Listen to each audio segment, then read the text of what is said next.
Partout où j'allais, j'étais même plus Benjamin. J'étais le cofondateur d'Ornicar, le CEO d'Ornicar. Et je me suis dit, mais en fait, qu'est-ce que je vais devenir quand je vais quitter ma boîte, quoi. Je voulais pas me planter et finir en dépression après cette boîte. Il faut recruter quand ça fait mal. On arrête les recrutements de confort. Confort / anticipation. Je pense que c'est vrai qu'on a recruté un peu au début par anticipation en disant, ça va exploser, il faut qu'on soit prêt à. Ça arrive une fois sur 100. J'en ai marre, on a vu trop de marques qui s'adressaient aux personnes de plus de 60 ans en les traitant de vieux gravataires. Regardez les pubs à la télé, ils ont tous les cheveux gris, pour certains ils boitent, on fait semblant qu'ils sourient, etc. Mais on leur parle que de sujets morbides et tout. Nous on pense sincèrement, et moi j'ai vivement mes 60 ans, vivement la possibilité de faire ce que je veux, mes enfants ont quitté le nid, je vais pouvoir parcourir le monde, mais pour ça il faut que j'ai les moyens. Mon driver aujourd'hui en 2025, c'est encore principalement l'argent. C'est de l'argent au service de la liberté, de faire ce que je veux, quand je veux, où je veux. Dire que c'est l'argent mon driver, je passe pour un connard auprès de probablement 75% de tes auditeurs. Et je m'en fous. Je sais que quelqu'un pour qui le driver principal c'est l'impact, je le salue et je trouve ça formidable, mais on n'arrivera pas à prendre dans des cas compliqués des décisions alignées. Quitter une boîte alors qu'elle fait 65 millions de chiffre d'affaires, qu'elle est sur toutes les lèvres. Je parle d'Ornicar et celui qui l'a fondé et quitté, mais en fait ça le rattrape. C'est mon invité du jour, Benjamin Guignot. Ravi de te retrouver à ce micro de 40 nuances de Next. Moi aussi, salut. On a up sur les micros. Je vois ça. Et toi tu repars aussi en up avec une nouvelle aventure. Donc après les jeunes... Alors, j'allais dire les anciens. Non, après les jeunes de 18-25 ans, maintenant c'est les jeunes de plus de 60 ans. Oh, c'est beau, voilà. Ça c'était très marqué. Mais c'est très important. T'es un communicant et on va le voir. La nouvelle boîte, c'est Scarlett. On va évidemment parler de cette boîte. On va parler de ton départ d'Ornicar, même si tu es encore un investisseur de cette boîte. Donc, tu as encore des intérêts et des parts dans son développement. On va parler de chance. On va parler d'ego. Je crois. Ouais. On va parler de tes coups de gueule autour de l'IA. Et alors, je ne sais pas si on parle des entrepreneurs IA ou des fonds. Mais on va plutôt les fonds, mes cibles. T'attaques toujours les méchants, c'est ça? C'est pas les méchants, parce que sans eux, je ne serais pas là aujourd'hui. Mais en revanche, tout n'est pas parfait. C'est bien de le rappeler. Et c'est bien de mettre de la nuance. Bienvenue dans 40 nuances de Next. Feuille blanche.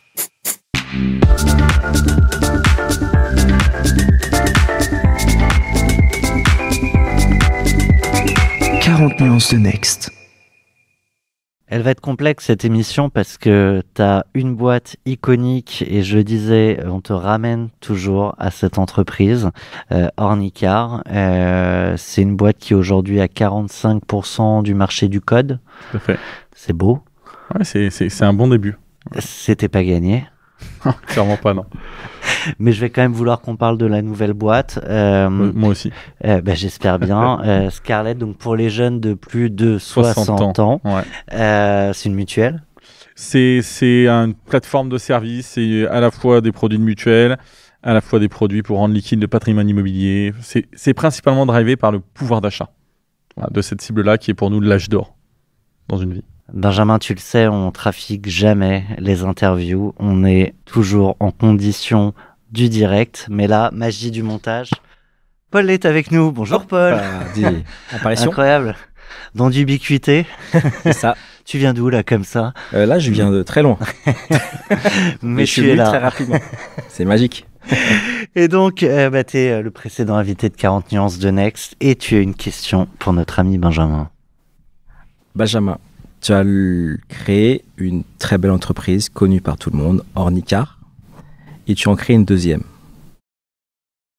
Qu'est-ce que ça fait? Quel était ton sentiment quand tu as quitté ta première boîte? C'est une très bonne question. Merci, Paul. En fait, ça m'a beaucoup stressé de dire, OK, une fois que tu quittes ta première boîte, tu as de la chance, elle a bien marché, tu es incarné socialement par ton entreprise. Partout où j'allais, j'étais même plus Benjamin. J'étais le cofondateur d'Ornicar, le CEO d'Ornicar. Ornicar. Ouais, j'étais Ornicar. Vraiment, les gens avaient oublié mon prénom. Et je me suis dit, mais en fait, qu'est-ce que je vais devenir quand je vais quitter ma boîte, quoi? Est-ce que je vais le supporter? Est-ce que je risque pas de me faire une petite dépression, etc. Même si je me bats pour dire que l'ego, c'est mon principal ennemi. Quand on est entrepreneur, c'est un shoot permanent d'ego trip, quoi. Et donc, ça m'a fait vraiment peur. Et donc, j'ai vraiment préparé mon départ. Je me suis fait accompagner par un coach. Je voulais pas me planter et finir en dépression après cette boîte. Et en fait, pas du tout. Donc moi, ce qui me fait marrer, c'est de monter des boîtes. Et à Ornicar, j'étais très heureux d'avoir monté et dirigé cette boîte pendant 10 ans. Mais j'étais plus la bonne personne au bon endroit au bon moment. Et en fait, ça s'est fait hyper naturellement. Le fait de laisser mes fonctions à Philippe, qui est le nouveau CEO, et moi de repartir sur ce que j'aime, les débuts de boîte, les galères à répétition, les problèmes à craquer, etc. C'est ça qui me fait marrer, les premiers recrutements. Et en fait, voilà, j'ai vraiment remplacé très rapidement Ornicar par Scarlett, même si je continue à accompagner Ornicar sur pas mal de sujets. Mais opérationnellement, aujourd'hui, mon temps est plutôt affecté à Scarlett. Et en fait, donc, j'ai pas eu de moment de battement, au désespoir un peu de ma femme, à qui j'avais promis un an de break. Et en fait, peut-être de peur de faire cette mini-dépression, j'ai dit ok, vas-y, je repars tout de suite dans une aventure. Alors des années plus tard, tu as des entrepreneurs qui regrettent quand même de ne pas avoir fait de pause, mais au moins tu t'es assuré que tu partais pas en dépression. Et il y a quand même la question, quand tu as réussi une première boîte, et je pense que c'est aussi ce vers quoi voulait t'amener Paul, c'est ce que tu penses être capable de faire aussi bien. Tu vois, il y a toujours cette idée, et juste avant qu'on prenne le micro, tu parlais de l'effet chance et de la part de chance dans une réussite. C'est que potentiellement tu te demandes, est-ce que c'était moi? Est-ce qu'on a réussi aussi grâce à moi? Et donc, est-ce que je suis capable de le refaire? Mais alors ça, tu vois, je rebondis sur mon propos d'avant. Ça, c'est clairement une question d'ego. Ça, cette question, c'est parce que ton ego prend le pas sur tout le reste. En fait, j'ai rien à prouver à personne. J'ai eu de la chance sur Ornicar. Et probablement que ça va marcher ou ça va pas marcher sur Scarlett. En fait, je m'en fous. J'ai aucun problème avec l'échec, j'ai vachement travaillé là-dessus. Et donc, comme j'ai décidé d'enlever à peu près le plus d'ego possible dans ma façon de vivre, et ben, j'ai rien à me prouver, et encore moins à prouver aux autres. Vraiment, le regard des autres, c'est quelque chose dont je me tape, mais tellement profondément, que je remonte la boîte parce que ça me fait marrer. Et voilà, j'ai pas ce syndrome de l'imposteur ou je sais pas quoi. Voilà. Si je me plante, je me plante. Et puis peut-être que finalement Ornicar c'était pas 50% de chance mais 100% de chance, j'en sais rien, je m'en fous, si c'était de la chance j'en profite et puis tant mieux. Et du coup il est où le moteur? Si c'est pas l'envie de faire mieux, si c'est pas l'argent, si c'est pas la quête de quoi que ce soit. C'est l'argent, c'est mon moteur, mon driver c'est l'argent. Ça changera probablement un jour, mais mon moteur c'est l'argent. Je remonte parce que j'aurai une remontée de créer de la valeur, de partir d'une feuille blanche et de pouvoir valoriser bien mes actions, etc. J'ai quitté Ornicar parce que mon driver c'était l'argent et j'ai trouvé quelqu'un qui était plus à même de créer plus de valeur à Ornicar. J'ai remonté une boîte pour pouvoir créer plus de valeur en partant de zéro. Mon driver aujourd'hui en 2025, c'est encore principalement l'argent. Pas l'argent pour avoir le compte en banque le plus fourni de la Terre, je m'en fous. Et j'en suis loin. C'est de l'argent au service de la liberté, de faire ce que je veux, quand je veux, où je veux. Et aujourd'hui, je suis très satisfait. Je me suis barré à Marseille, par exemple. Et je vis la vie que je voulais mener. Mais voilà, mais mon driver, ma motivation, c'est encore le pognon. Je me permets? Ouais. Je peux? Ouais, bien sûr. J'ai quelques amis qui ont fait un exit. Et est-ce que, je sais pas si tu l'as fait complètement, mais pour que les auditeurs comprennent ce sentiment, est-ce que c'est vraiment, je sais pas parce que je l'ai pas fait, est-ce que c'est vraiment comme quand tu as le bac? Ah, tu compares ça avec le bac Alors moi, quand j'ai eu le bac, ma mère elle a dû m'offrir un téléphone. Quand j'ai fait mon exit, je me suis pas acheté un téléphone. Je me suis acheté plus que ça. Mais donc, est-ce que c'est le même sentiment ouais, le bac, c'était plus court terme. C'était bon, vas-y, c'est derrière moi, je vais pouvoir profiter de mon été. Là, l'exit que j'ai pu faire, en fait, je l'ai considéré comme une partie de l'accomplissement. En fait, j'ai fait tout ça pour ça. Et donc, je suis satisfait. J'en veux toujours plus, encore aujourd'hui. Mais je suis satisfait. J'ai pris 29 procès avec Ornicar. Et je suis content d'avoir passé des nuits compliquées, des moments de stress, parce qu'aujourd'hui, ça aboutit sur quelque chose de concret. Et aujourd'hui, pour moi, c'est la chose la plus concrète à mes yeux. Hein, mais je sais qu'il y a plein d'entrepreneurs qui pensent différemment. C'est aujourd'hui, pourquoi je me bats, c'est pour la valeur de chacune de mes actions. Et donc, la valeur en cas de cession et d'exit, c'est la valeur la plus réelle qui existe. Les valeurs de levée de fonds, elles sont parfois un peu discutables. Qu'elles sont pas tangibles. Ouais, elles sont pas si tangibles. Tu fais pas un exit partiel, Exactement. Ce n'est que du papier. Tout à fait. Bravo. Attention, je vais te faire disparaître. Désolé Paul, ça va être un peu violent. Je me prépare. Et maintenant c'est Sébastien. Incroyable tour Bonjour. de magie. Sébastien Muller, banquier privé chez Neuflize OBC. Et tu souhaitais intervenir et tu n'es pas apparu pour rien pour poser une question à Benjamin. Absolument. Benjamin, tu as évoqué que ton driver principal était l'argent, mais tu es passé d'une clientèle jeune à une clientèle plutôt senior. Est-ce que la clientèle aussi est un driver dans tes sociétés ? En fait, tu ne crées pas de société bien valorisée si jamais tu n'apportes pas une expérience utilisateur la plus parfaite possible. C'est toujours compliqué, et surtout s'il y a des auditeurs qui sont clients de Scarlett ou d'Ornicar. Certains d'entre eux probablement ont eu des expériences pas toujours faciles. C'est la vie du commerce. On essaye de faire de notre mieux, etc. Mais bien sûr que tu ne crées jamais rien de bien valorisé si tu te fous de tes clients. Tes clients, c'est ce qui vont créer de la valeur. Donc, quand je dis que mon driver, c'est la valorisation des actions des entreprises que je lance, Ça passe par... ça passe que par mes clients. La valorisation, elle ne passe que parce que les clients utilisent mon service. Donc, les clients, c'est une obsession de chaque instant. C'est-à-dire qu'on se bat pour que l'expérience utilisateur soit la meilleure possible. Et je reçois des messages, alors que j'ai quitté les fonctions opérationnelles d'Ornicar pour me mettre sur Scarlett, je reçois encore pas mal de LinkedIn de certaines personnes qui ont des expériences pas toujours faciles, etc. avec Ornicar. Alors, je vous rassure, c'est quand même, c'est même pas 1%, mais il n'empêche que je traite chacune de ces demandes. Même si aujourd'hui je suis plus dedans, voilà, en tout cas, je remonte aux équipes opérationnelles d'Ornicar parce que ce qui crée la valeur, c'est l'expérience utilisateur, l'image. C'est la marque. Et c'est la Ouais. marque, exactement. Donc, satisfaction client avant tout. C'est même, à un moment, on appelait ça chez Ornicar, ça a duré quelques années, c'est dans la valeur, on parlait d'enchantement utilisateur. Voilà, c'est les satisfactions, tout le monde le fait. Il faut essayer de faire l'extra mile. D'accord, ok. Voilà. Et plus les clients trouveront le service seamless, donc sans aucune impureté, etc. Sans Plus couture. exactement, sans couture, plus ils en parleront à leur entourage. On rêve tous, Benjamin, d'enchanter le client. Concrètement, parce que c'est encore des beaux mots, c'est des belles punchlines, mais dans Ornicar et dans Scarlett, de manière très concrète, très opérationnelle, très réplicable pour les auditeurs, ça passe par quoi ? De l'acquisition, peut-être, mais jusqu'au service après-vente aussi. Et parfois, on fait l'enchantement au début et puis on oublie de gérer la fin. Ouais, alors nous, quand on parle vraiment d'enchantement, on parle de clients, pas de prospects. Encore une fois, l'acquisition, c'est un sujet. Il faut trouver les bons messages marketing pour convaincre, etc. Mais l'enchantement, pour moi, il commence quand il est client. Donc, c'est-à-dire quand il commence à payer pour notre prestation. Et c'est là où c'est difficile. Parce qu'en tant qu'entrepreneur, on est en permanence conflicté entre, évidemment, l'enchantement de l'utilisateur et en même temps, on ne peut pas mettre un salarié derrière 10 clients. Sinon, Sinon, le modèle économique, ça ne marche pas, quoi. Ou alors, c'est que tu leur fais payer très très Ou cher tes sinon, services. je leur vends des Ferrari ou des montres hors de prix, mais c'est pas du tout l'idée des boîtes que je lance. Donc moi, c'est toujours un choix en disant, bah, ouais, là, il faut mettre un peu plus d'expérience utilisateur. On dit, ouais, mais voilà l'impact que ça a sur le budget. Donc forcément, il faut augmenter les prix. Et donc, est-ce que notre expérience utilisateur, elle vient pas aussi du fait qu'on n'est pas cher ? Et donc tout ça, il faut trouver une espèce de mélange, comme quelqu'un qui crée un parfum, en disant, ok, il faut mettre un peu de ci, un peu de ça, machin, pour que le résultat soit le plus... C'est mieux que ce que j'attendais. Ouais, c'est un exactement. peu ça. Non, mais l'idéal, c'est le wow effect, quoi. Tu fais, attends, je paye pas cher, et c'est extraordinaire.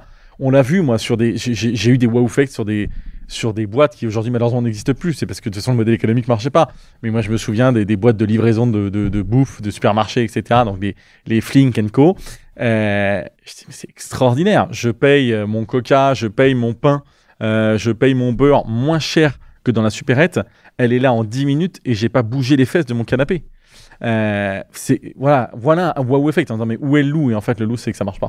Le loup c'est que c'est des business qui sont a priori Donc, où c'est pas possible. Méfiez-vous de vos wow effects. Et ouais, Mesurez souvent, bien profitez-en tant que ça dure.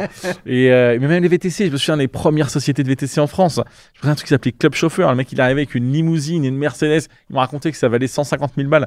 Moi la course je traversais Paris, ça me coûtait 12,50 € et j'avais une bouteille d'eau machin, etc. Je me dis mais c'est extraordinaire.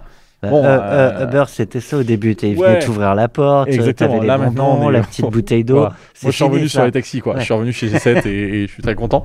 Et maintenant, ils sont sympas. Et ils sont sympas, il y a une bouteille d'eau, ils prennent les voies de bus, donc ça. Bref, mais tout ce qu'on cherche, c'est le wow effect, mais il faut que ce soit un wow effect durable. Et c'est hyper compliqué. Et de temps en temps, on a des clients qui sont beaucoup plus exigeants.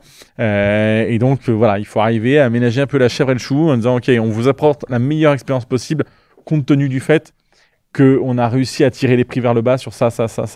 Et que ça soit pour Ornicar ou Scarlett, c'est exactement le même sujet. Sauf peut-être que je pense quand même que les clients qui ont vécu, donc nos jeunes de plus de 60 ans, ont peut-être des exigences un peu plus importantes que des jeunes. Et voilà. Et je sens chez Scarlett, on est moins drivé par les prix bas, plus que par le pouvoir d'achat. Alors que chez Ornicar, on est pas mal Fallait entrer drivé de façon par le- exactement, par le prix, en disant voilà, la formation permis de conduire ne doit plus être un luxe, tandis que chez Scarlett, c'est plutôt vous arrivez à l'âge d'or et vous devez vivre votre meilleure vie maintenant. Voilà. Ce que je te propose, moi, maintenant, alors évidemment, c'est de vivre ta meilleure vie. En tout cas, j'espère. Ah ouais, Tu vois qu'on essaie de faire un wow effect dans l'espace. Pas mal.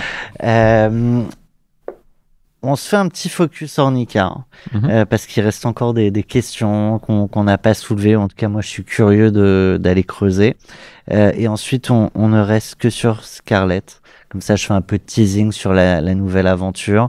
Je peux dévoiler le fait que vous venez de lever 8 millions.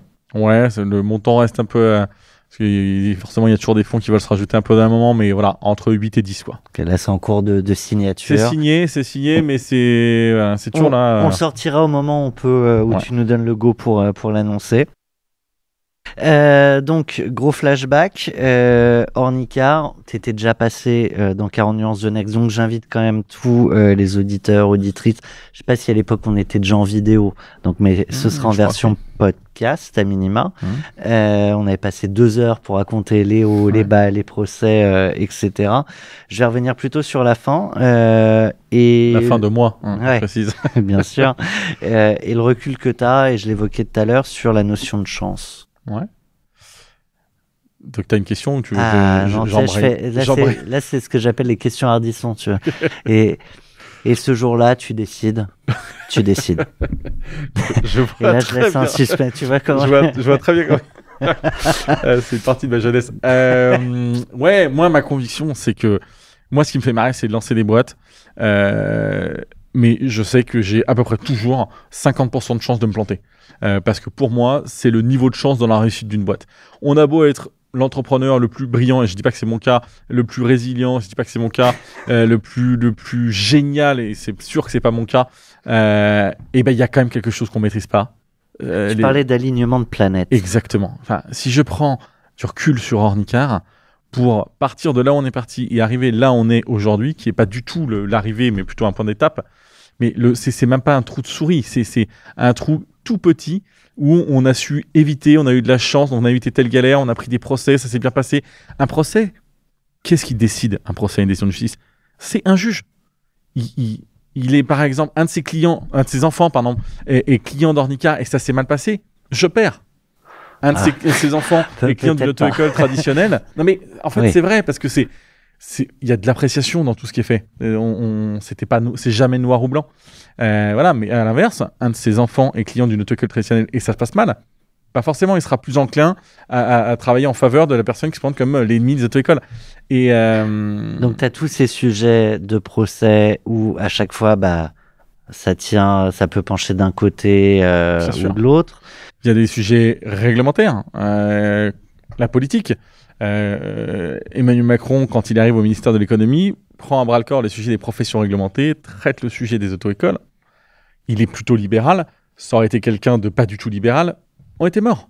Il y a tellement de possibilités, c'est vraiment une ligne où... Tu parlais d'Uber aussi, qui arrive bien à ce sûr, moment-là, qui fait un nouveau modèle social avec les indépendants, etc. Enfin, moi, si je devais faire une analyse, c'est vraiment Indiana Jones qui doit aller récupérer je sais pas quel objet au bout de la grotte et qui a je sais pas combien de pièges et de chances de se faire empaler sur un truc, et voilà, et bah lui, il y arrive 100% des fois. Je suis pas certain qu'un entrepreneur y arrive aussi bien qu'Indiana Jones. Ça, c'est parce qu'il est américain et qu'il est allé à Hollywood. Probablement, et qu'il y a un gros budget derrière pour être sûr qu'il les évite. Mais donc voilà, donc c'est vraiment pour moi ce parcours-là. Et donc, souvent d'ailleurs, quand on me dit bravo pour Ornicar, je dis merci. Mais en vrai, j'ai eu de la chance. Et j'en ai pas du tout honte. Et c'est pas de la fausse modestie. C'est pareil pour tout le monde. C'est pareil pour Mark Zuckerberg, pour Elon Musk. C'est pareil pour n'importe quel entrepreneur. Vous ne maîtrisez pas le time to market. Voilà. Vous pouvez avoir raison trop tôt. Dans ces cas-là, votre boîte, elle vaut rien.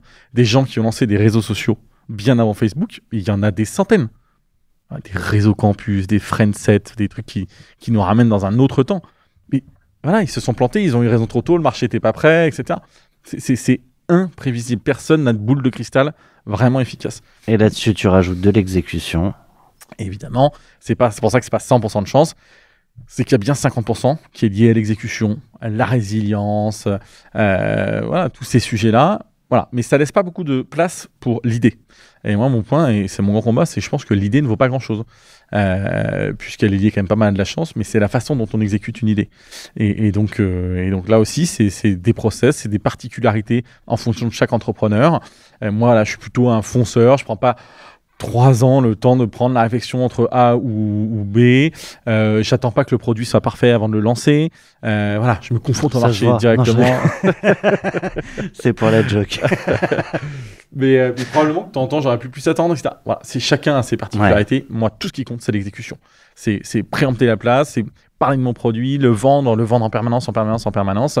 Et voilà, mais d'autres entrepreneurs ultra successful et 100 fois plus successful que moi ont des process différents, mais c'est des exécutions qui leur sont propres. Mais c'est intéressant cette notion de chance, et c'est pour ça que quand on vous a, vous, les boîtes en croissance, qui font les médias, avec souvent des beaux chiffres, des belles valos, etc. On aime bien rappeler à quel point il y a des moments un peu durs, avec des fois ça tient un claquement de doigts. Quand on reçoit des entrepreneurs qu'on exit, pareil, rappeler qu'il y a des moments où parfois ça s'est joué à 2 semaines de cash et l'histoire aurait pu être différente. Et inversement, dans planter, qui est le petit dernier, rappeler que c'est pas parce que tu as planté ta boîte que tu n'as pas cranté des choses aussi malgré tout.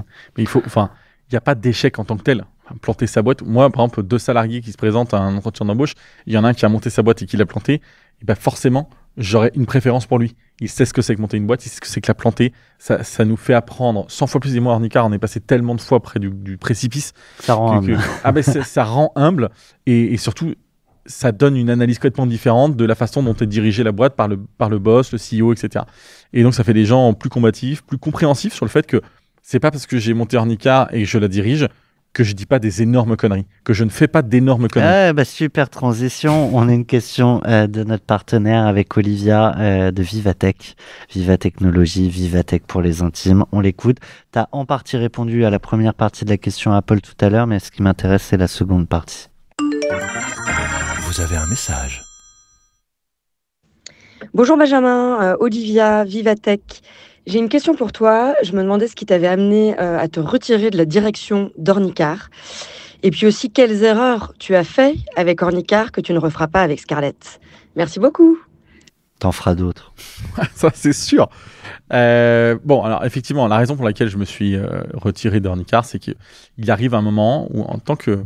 Je reviens sur le rôle d'un CEO. Un des rôles du CEO, c'est de placer les bonnes personnes au bon endroit au bon moment. Okay, et donc, ça veut dire que nos boîtes, à l'époque, étaient très financées. Donc, les boîtes grandissent très vite. Donc, forcément, elles dépassent la montée en puissance des équipes. Donc, moi, ça m'est arrivé de me séparer de comité de direction en entier, très rapidement, en disant, en fait, je me rends compte que la boîte a grossi plus vite que vous.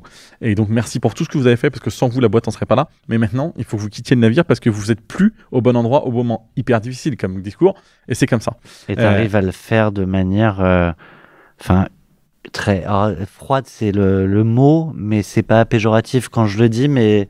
En fait, c'est objectif. Moi, je lève des fonds. Je suis financé par des investisseurs qui me demandent de placer l'intérêt de la société toujours devant l'intérêt personnel de tout le monde, y compris moi. Donc, je dis, voilà, aujourd'hui, je me rends compte que la boîte t'a dépassé, donc tu n'as plus le niveau pour pouvoir assurer tes fonctions, etc. Donc, soit tu acceptes que quelqu'un soit au-dessus de toi, soit tu quittes le navire. Et donc souvent, là, on vient au sujet de l'ego. Et souvent, les gens quittent le navire, ils ont du mal, et ce que je peux comprendre, et je ne juge pas. Mais moi, je suis intransigeant là-dessus. Mais quand je faisais ces entretiens, j'avais toujours un sujet, il n'y a aucune raison physique, biologique ou quoi que ce soit qui fait que cette règle avec laquelle que j'applique pour les séparer autres. les équipes ne s'applique pas à moi. C'est sûr que je vais me faire dépasser par la croissance d'Ornicar. Et donc, c'était en permanence une obsession. Est-ce que je suis toujours la bonne personne au bon moment, au bon endroit? Alors, tu avais d'ailleurs fait, et je t'en remercie, un super édito sur le sujet de Lego dans... C'était Lego qu'on avait pris Ouais, c'est possible. dans notre newsletter, les nouveaux narrateurs. On va en fait rester un peu sur la première partie de la question d'Olivia parce que à un moment, tu as un sujet autour de l'assurance chez Ornicar et donc je veux bien qu'on en parle pour expliquer comment tu vas rencontrer celui qui, in fine, va te remplacer. Alors, déjà, pourquoi on lance l'assurance? Encore une fois, je suis drivé par la valeur de mon entreprise. Le marché de l'auto-école, c'est un marché d'1,2 milliard. Alors, 2 milliards quand on se lance, mais comme on réduit les prix de 40%, ça fait 1,2 milliard. Donc forcément, on taille un peu dans les croupières de notre marché. Et mais je dis, mais moi, on a traversé tellement de galères avec mon associé Flavien, il faut absolument qu'on ouvre des marchés gros pour qu'on fasse une boîte qui vaut beaucoup, une boîte vraiment colossale. On ne veut pas être le leader des autocols, ça ne nous intéresse pas. On veut être soit le leader mondial de la mobilité, le leader mondial des services pour les jeunes, j'en sais rien. Mais il faut qu'on fasse quelque chose d'autre. Et c'est pour ça qu'on lance l'assurance. Et on lance l'assurance comme des entrepreneurs qui n'y connaissent rien. Donc on fait toutes les erreurs possibles et imaginables et donc on optimise les parcours de souscription, ce qui fait que forcément il y a des questions qui sont discriminantes pour l'assurance qu'on ne pose plus parce que ça nous permet d'avoir des gros chiffres, etc. Et ça pose pas de problème à l'assureur. Et ça pose pas trop de problèmes à l'assureur de l'époque qui se dit je vois des chiffres qui rentrent et en fait comme les risques dans l'assurance ils n'arrivent que plus tard, en gros dans les 24 mois. Au début, ça va. Mais alors du coup, parce que ce que t'as pas dit, même si on le comprend, c'est que la valeur en fait qu'il y a à ce moment-là autour d'Ornicar, c'est la data que tu as sur la capacité d'un futur conducteur. Donc tu sais quand il va obtenir son permis, quand il va pouvoir prendre le volant et sa capacité à se prendre ou pas un platane. Ouais, j'exagère un peu. J'exagère effectivement un petit peu, mais ouais, le sujet c'est de dire nous on connaît. Les jeunes conducteurs, en tout cas nos jeunes conducteurs. Nous, on sait la qualité de service, la qualité de formation qu'on a mis en place. Et donc, on sait qu'un élève Ornicar, dans la plupart du temps, ça va être un bon conducteur et on se sert de ces informations-là pour pouvoir faire de l'assurance différemment pour les jeunes conducteurs. Le problème pour les jeunes conducteurs, c'est quand ils se présentent chez un assureur lambda, qui n'est pas auto-école, ce qui est le cas de 100% des assureurs lambda, ils ne connaissent pas le jeune conducteur. Et donc, ils vous price de façon extrêmement élevée. Trop cher. Et beaucoup trop cher. Parce que dedans, effectivement, dans les jeunes conducteurs, c'est les stats qui ne le disaient pas moi, il y a parfois un peu des têtes brûlées et ça génère des sinistres qui sont hyper importants. Et bref, donc tout ça fait que on lance l'assurance, on n'y connaît pas grand-chose, on crée un portefeuille. Au tout début, je crée un portefeuille pas hyper quali, etc. Et puis, mon board, très judicieusement, me dit, mais en fait, on n'y connaît pas grand-chose, tous collectivement à l'assurance. Et si on faisait rentrer quelqu'un qui connaît quelque chose, notamment en board member indépendant par exemple. Et je dis moi super idée, ça me va bien. Et puis donc mon fonds d'investissement KKR me présente plein de profils et un profil avec qui je déjeune en bas de chez lui. Donc il me dit tu viens en bas de chez moi, on déjeune. Je dis ok. Je lui pitch, je dis voilà la vision, voilà l'ambition, voilà ce qu'on veut faire, etc. Est-ce que tu veux nous rejoindre en tant que membre du conseil d'administration indépendant pour nous donner un peu ton avis, etc. Et il me dit non. C'est merde, on me dit rarement non. Souvent j'arrive à convaincre. Et il me dit non parce que moi je veux diriger les opérations de la practice assurance. Donc, je veux bosser pour Ornicar et je veux travailler sur ce sujet de révolutionner l'assurance auto, notamment pour les jeunes, grâce à Ornicar et tout ce que vous avez déjà mis en place. Et donc, moi, grande surprise. Et donc, il nous rejoint. On est en février-mars 2022. Je bosse 4 mois avec lui. Là, je prends une grosse claque en disant, en fait... il va beaucoup trop vite, beaucoup trop vite pour moi, et je ne peux rien lui apporter. Il n'y a pas de limitation de vitesse là. Attention, il est à 235 sur l'autoroute. Quand moi je plafonnais à aller à 150 si je suis gentil avec moi, et donc je vois bien que je vais l'empêcher de passer, et donc très très naturellement, comme j'ai essayé d'être droit avec mon driver. Mon driver, c'est l'argent. C'est la valeur de la boîte. C'est la valeur de la boîte, et donc qui est la personne. Et donc, je me positionne en tant qu'actionnaire, non plus en tant que CEO. Et en tant qu'actionnaire, qui est la meilleure personne pour pouvoir créer de la valeur pour Ornicar? Et là, c'était évident que c'était Philippe. Et donc, voilà, Philippe a accepté de relever le défi et a repris mes fonctions à partir de septembre 2022. Et voilà, et moi, j'ai quitté la boîte opérationnellement fin 2022 pour pouvoir accompagner Philippe voilà, sur les sujets stratégie, lobby, etc. Mais surtout pour me dégager du temps pour partir dans ma nouvelle aventure. Ça, et après on va répondre profondément à Olivia. Ça consiste en quoi ce nouveau rôle? C'est vraiment de la représentation? Non. En toute humilité, je pense que je reste l'entrepreneur de la bande au sein d'Ornicar. Et donc, on se complète super bien avec Philippe. Philippe, c'est une brute en tout. En revanche, le mec complètement déjanté de l'histoire, ça reste moi. Et donc, les discussions avec Philippe sont hyper constructives parce qu'on s'appelle 2 fois par semaine. On se voit de temps en temps quand je viens à Paris. Mais voilà, on fait ça beaucoup par visio et téléphone. Et voilà. Et moi, je pousse en permanence pour, en fait, il dit où, c'est quoi le play d'une boîte à 10 milliards? Ok, donc l'assurance, c'est bien, mais c'est quoi le next move? Parce que jamais une auto-école qui fait de l'assurance en France ne vaudra 10 milliards. Il faut absolument aller travailler d'autres marchés, que ce soit à l'international ou en France sur d'autres secteurs, et des secteurs hyper profonds. Et donc on se complète vachement bien, parce que lui, il a la tête dans l'exécution, dans les opérations, et il fait ça divinement bien. Et moi, je suis là en disant, mais attends, moi, les détails, en fait, ça m'intéresse pas vraiment. C'est quoi la next step, quoi? Je veux absolument qu'on aille décrocher les étoiles. Et là, c'est super ce qu'on fait. On fait une belle croissance, profitable, machin, c'est génial. En revanche, moi, c'est ce que je veux, c'est une boîte qui fait 3 milliards de chiffre d'affaires, quoi. Donc, comment on fait ça? Voilà. Et ça y est, Olivia, désolé, c'était un peu long, mais moi, j'aime bien les digressions. Mais on va répondre à sa question. Sur les conneries que tu as faites, et je reprends tes mots. Et que normalement, a priori, tu ne referas pas pour Scarlett. Mais tu vois, il y en a certaines que j'ai refaites. Et en fait... Merci d'avoir l'humilité de le dire. C'est vrai, hein, et voilà, et là on sort d'une opération avec Scarlett, et donc là je l'ai écrit en gros au-dessus de mon lit pour être sûr de plus refaire la même connerie. Recruter trop vite, trop tôt. Il faut recruter quand ça fait mal. Il faut recruter, il faut pas s'éloigner trop vite de la frontline avec les utilisateurs. On doit garder le contact avec nos utilisateurs.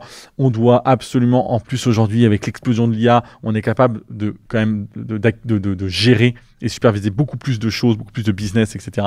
Et, voilà. Et en fait, quand on lève des fonds, c'est le point de départ. Et souvent, on accompagne ça d'une série de recrutements, souvent mal faits, trop tôt, trop anticipés, etc. Mais c'est quoi? C'est par volonté de montrer à tes invests que tu vas vite, que tu appuies sur l'accélérateur comme ouais, c'est comme, d'être convaincu promis. que en fait, recruter 10 personnes, ça va faire multiplier ma boîte par 10.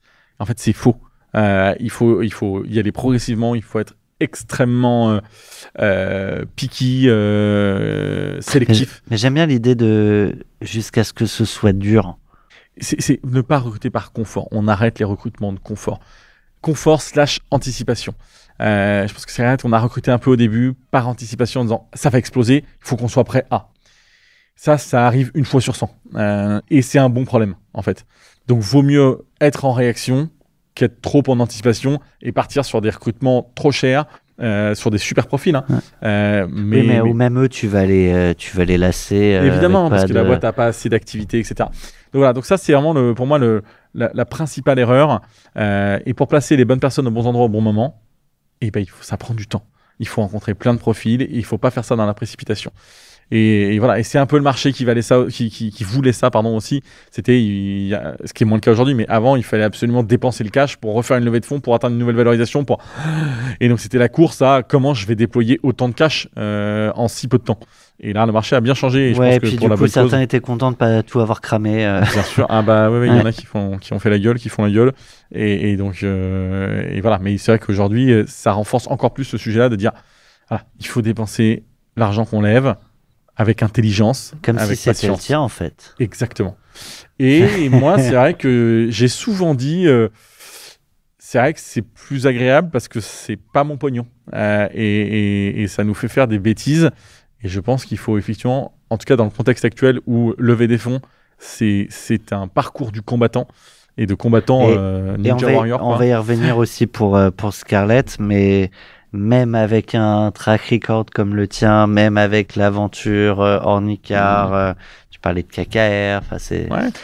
Bah, c'est pas simple pour autant. C'est pas simple. Mais je pense que tout est sain. Je critique personne là-dessus.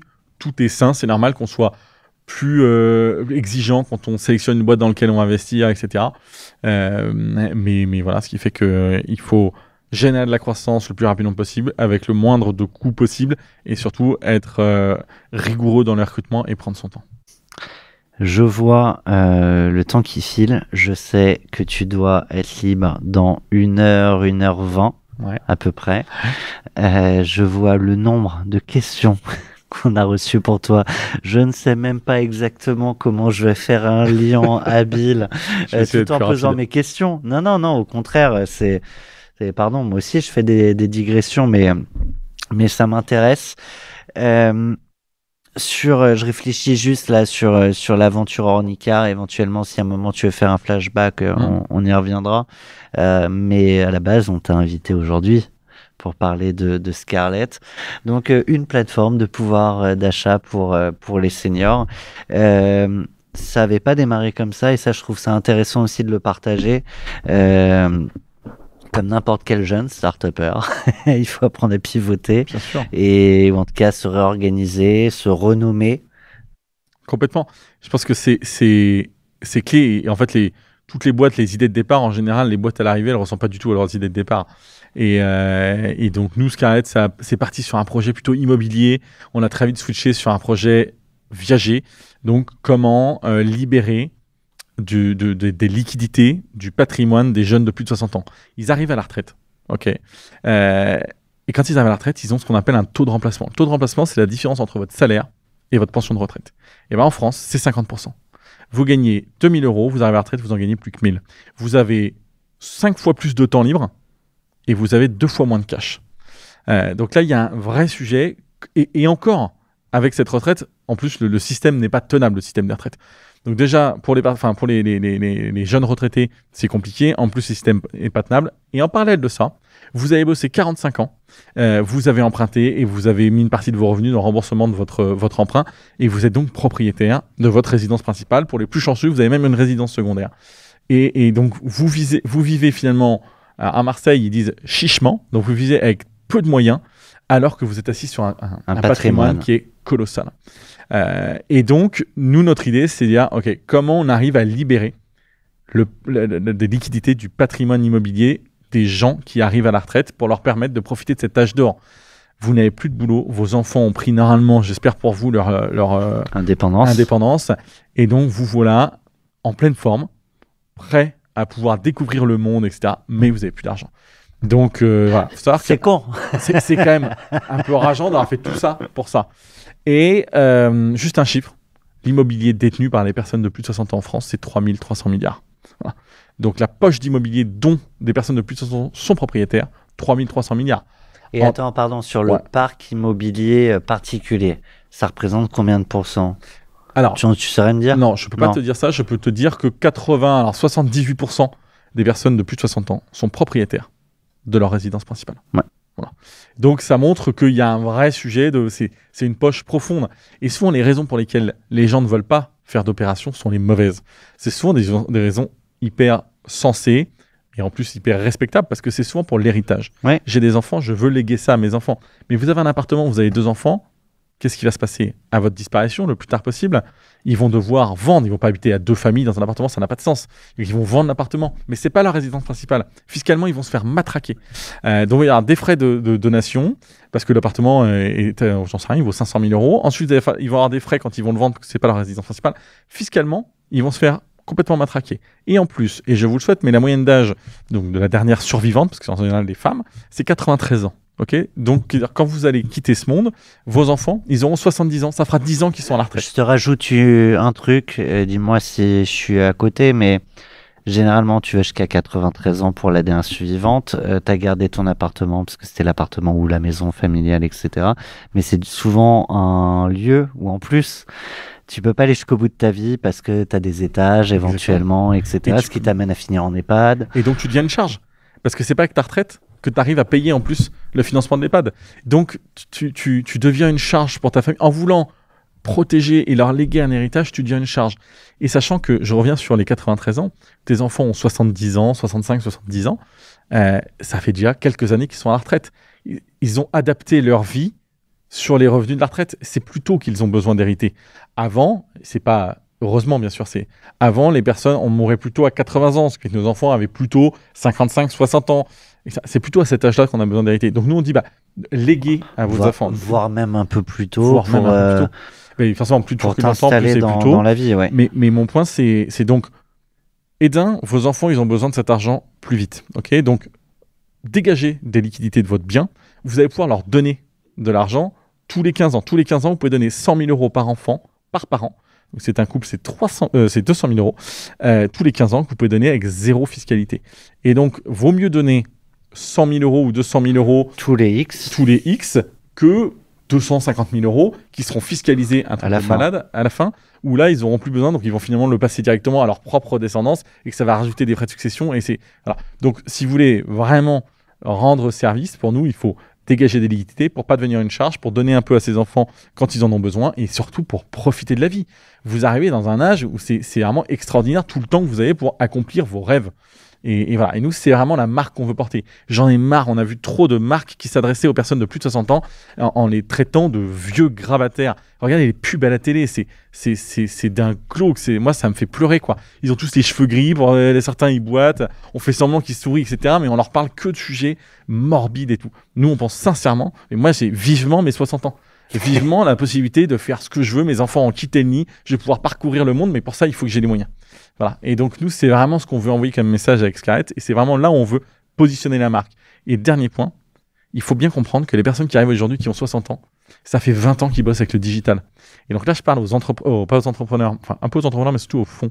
Ne passons pas à côté du constat plutôt, que les néo-retraités, ils ont vécu quasiment la moitié de leur carrière avec le digital. Et donc, ils ont tous des comptes Facebook, des comptes Instagram, des boîtes mail, des WhatsApp, etc. Et moi, je sais que pendant la levée de fonds, je dois encore défendre le fait qu'on va faire de l'acquisition digitale. Diable, sur les seniors. Je te raconte de seniors. C'est des gens qui ont 60 ans. Ouais, non, je ne me permettrai pas par respect, mais je dis, absurde. Et surtout, dans 15 ans, c'est toi. Tu seras content qu'on pense que toi, tu es incapable de te servir de l'IA parce que finalement, tu n'as fait que la moitié de ta carrière avec l'IA. Voilà. Donc, nous, on veut repenser complètement l'approche qu'on a de cette classe d'âge avec Scarlett. Donc, derrière ça, tu as l'immobilier, ce que tu as évoqué. Je comprends mieux la suite logique qui est potentiellement le viager pour des seniors. Je sais pas si tu les appelles les jeunes de plus de 60 ans, mais t'es très market. On essaie d'éviter la silver economy, les seniors. Je comprends. Je vais dire pour mes parents. Ouais, voilà. Comme ça. Mais l'envie de pouvoir rester chez soi malgré tout. C'est quand même un métier, quand on parle de viager, pas sexy, c'est décrié. C'est vrai. Mais en fait, le problème, c'est là où tu as raison. Le viager, quand tu en parles, ça repose sur deux expériences. Jeanne Calment. Donc, finalement, le mec qui a acheté l'appartement de Jeanne Calment en viager, il a souffert parce que je sais pas si c'est ses enfants ou ses petits-enfants qui ont pu en profiter. Parce qu'elle est morte à 120 et quelques. Le deuxième sujet, c'est le film Le Viager. Qui se passe évidemment très mal. Et donc, en fait, les gens n'ont de l'image sur le viager que quelque chose d'assez glauque. Et puis voilà, c'est le sujet c'est morbide aussi, d'avoir un business où potentiellement certains attendent la mort de quelqu'un. Ouais. Évidemment, il faut essayer de dépersonnaliser au maximum la relation entre la personne qui achète et la personne qui vend. Mais c'est un vrai sujet. Mais il faut essayer de passer au-dessus de ça parce que ça permet en plus de circuler, ça permet aux jeunes de devenir propriétaires le jour où, à des coûts plus intéressants, etc. Et en même temps, de proposer une solution pour financer les plus beaux jours de la vie de ces personnes-là. Ouais. Donc, ça coche honnêtement toutes les cases. C'est certain que viager ou prêt viager hypothécaire, parce que les banques ont clairement un rôle à jouer là-dessus, c'est sûr que c'est l'avenir. Moi, je n'imagine pas un avenir sans ça. C'est un peu comme l'apprentissage. L'alternance risque d'être quand même pas mal l'avenir de l'éducation. Et c'est pareil pour moi, pour le viager, pour financer la retraite. Et voilà, maintenant, il faut juste arriver à convaincre et à rassurer sur le fait que ça n'est pas que le film Le Viager. Ça n'est pas que l'histoire, ça plutôt pour les acquéreurs, de Jeanne Calment, même si c'est ce qu'on souhaite évidemment à une partie de nos clients.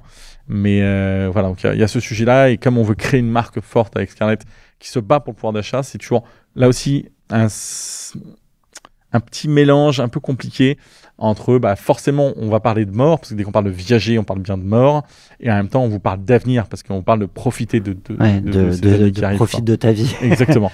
Ouais. Et pour ça implique bien un sujet de... Non, mais mort, c'est presque un jeu d'équilibriste. Exactement.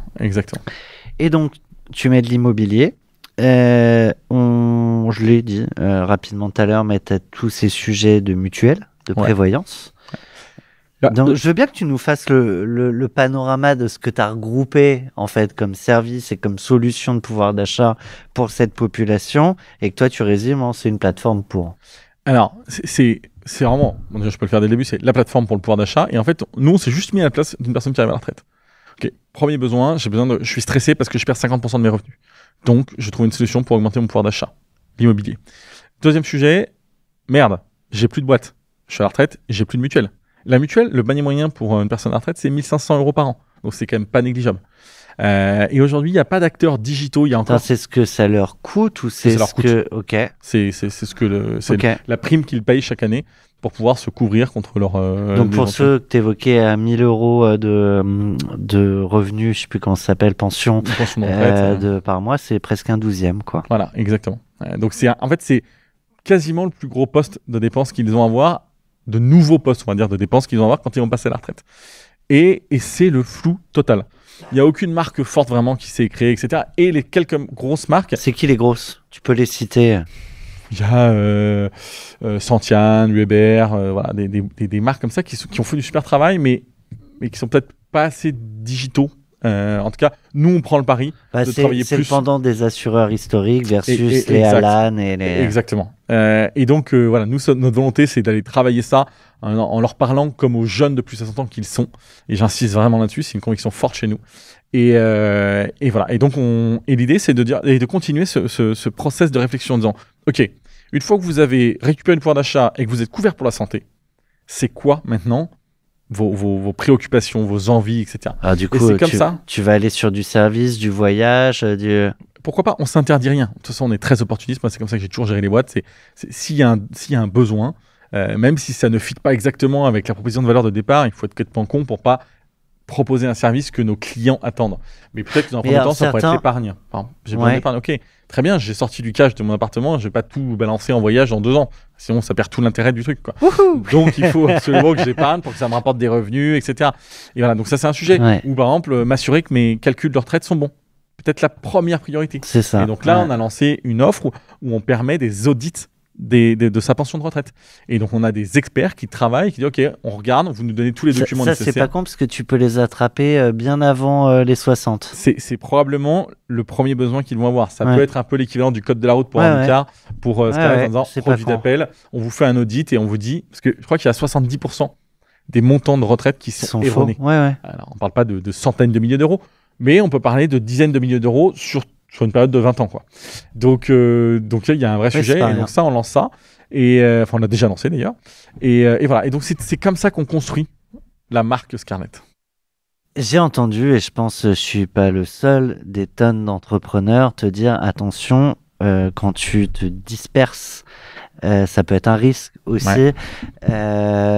Et tu as l'autre école qui est de dire il y a un besoin, il y a un client. Pourquoi on le remplirait pas? Et donc, tu vois, on parlait toujours de cette notion d'équilibre. Je suis curieux de t'entendre en mettant la nuance qu'il faut autour de la dispersion. Moi, je suis pas très dans la nuance, mais la dispersion, en partie. La dispersion, je pense qu'elle vient aussi des profils des entrepreneurs. Scarlett, c'est 3 entrepreneurs qui s'associent pour révolutionner la vie des gens de plus de 60 ans. C'est 3 entrepreneurs qui ont déjà monté des boîtes avant. Donc et on a malheureusement entre 36 et 38 ans, donc on commence à avoir un peu d'expérience, etc. Et donc avec Thornley et Aurélien, c'est ce qu'on se dit, et c'est la réponse qu'on a pu sortir pendant le process de levée de fonds en disant est-ce que ça fait pas trop? Le problème, c'est qu'on va pas être 3 entrepreneurs qui ont déjà monté des boîtes sur la même verticale. En fait, il faut qu'on ait tous l'espace pour aller créer nos business units dans la boîte, etc. Et donc moi, je pense que ça dépend vraiment du profil des équipes qui sont aux commandes des boîtes. Et donc, on peut se permettre de se disperser si on a à la tête des dispersions des gens qui sont capables de driver des business. Et c'est pour ça que aujourd'hui, on a 2 branches On va dire 2,5 avec les calculs de retraite. Qui est-ce qui vaut 0,5? Là, c'est peut-être moi, probablement moi. Mais là, l'idée est d'en rajouter une troisième pour que chacun ait sa branche. Et voilà. Donc moi, je pense que faut vraiment nuancer les propos et on peut pas sortir une vérité sans l'adapter aux configurations des boîtes, parce que ce qui compte, c'est les équipes. Et voilà. En tout cas, c'est notre conviction aujourd'hui. Je regarde l'heure. Non, ça va, on est bon. Cette idée, ce que tu l'as dit, hein, vous êtes allé très vite, des associés. Comment elle germe, comment elle naît? Est-ce qu'il y a des comparables ailleurs dans le monde dont vous êtes inspiré? Ouais. Enfin, voilà, tu vois, je reste sur la genèse. En plus, comme c'est assez récent, tu vois, quand on vous a tous, X40 et tout, refaire l'histoire du début, tu sais, t'as toujours un truc après coup, tu refais l'histoire, là, vous êtes... encore jeune. Ouais.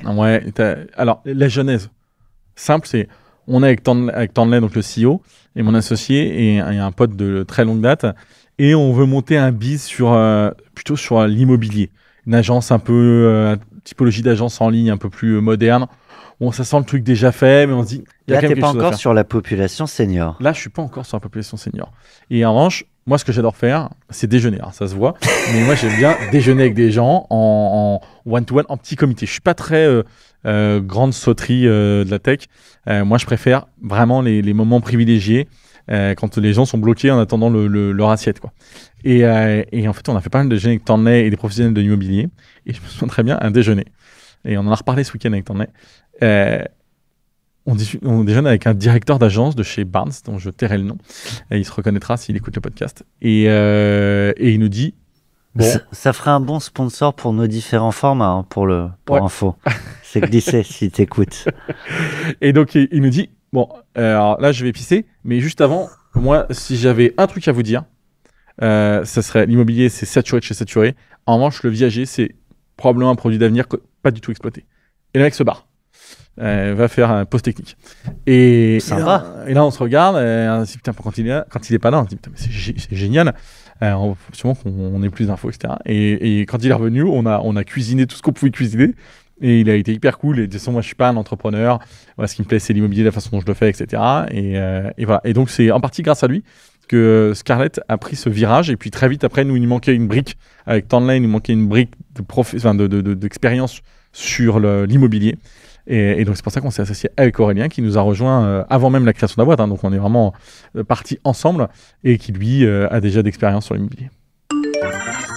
Vous avez un message. Je sais pas, ça arrive comme ça. C'est incroyable. Hello Benjamin, c'est Tanley. J'ai une question pour toi. Qu'est-ce qui est important pour toi dans la relation entre associés? Allez, bon podcast. Et alors, fais attention à ce que tu réponds, parce qu'on a un autre message où il nous dit la vérité.